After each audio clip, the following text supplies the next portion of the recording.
As the average Americans go about their daily lives, a dramatic shift has been underway at the central banks of the world. After being net sellers of gold for 2 decades, the central bankers did an about-face in 2010, not long after the 2008 financial meltdown, and they became net buyers of the precious metal. From 2003 to 2009, central banks flooded the world with 2,880 metric tons of gold. But many Americans failed to notice because they were too busy watching The Big Bang Theory.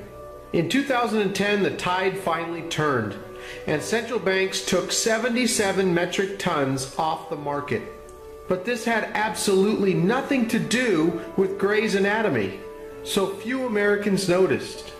In 2011, they took 457 metric tons off the market, or about 17% of annual world production for that year. In 2012, central banks bought a whopping 544 metric tons. Unfortunately, these purchases had nothing to do with American Idol and certainly had no place in an important discussion about the latest episode of Modern Family, so once again, the average American was unaware.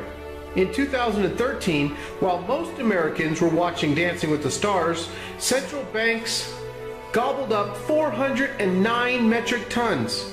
Latest estimates show that about 450 metric tons will be added to the central bank balance sheets in 2014, but sadly, this has nothing to do with the NFL, NBA, NHL, MLB, PGA, NASCAR, WWF, so most Americans will never hear about it.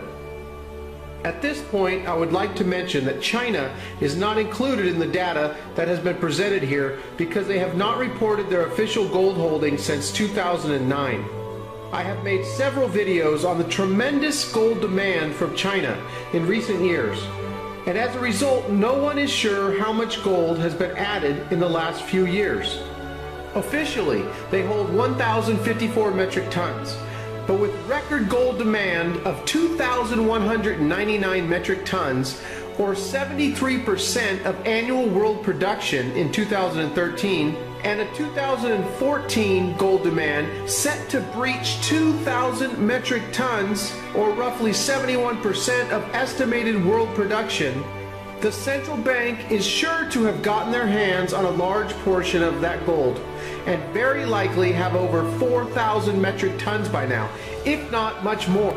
Another country worthy of note is Russia. Americans, I have a question for you. Why would Russia buy 77.5 metric tons of gold in 2013, 37 metric tons in September of 2014, which happened to be their largest purchase in 15 years, and 35 metric tons in October of 2014? After all, gold doesn't pay you a dividend or interest, right? And if things get real bad, you won't be able to eat it. I'm sure you've been told what a high-risk investment it is by your investment advisor. And he might have even reminded you that it's just a barbarous relic, like he learned in college. Many of you may have heard Warren Buffett's right-hand man, Charlie Munger, say that civilized people don't buy gold. After all, he was on CNBC, and I know many of you frequent that channel.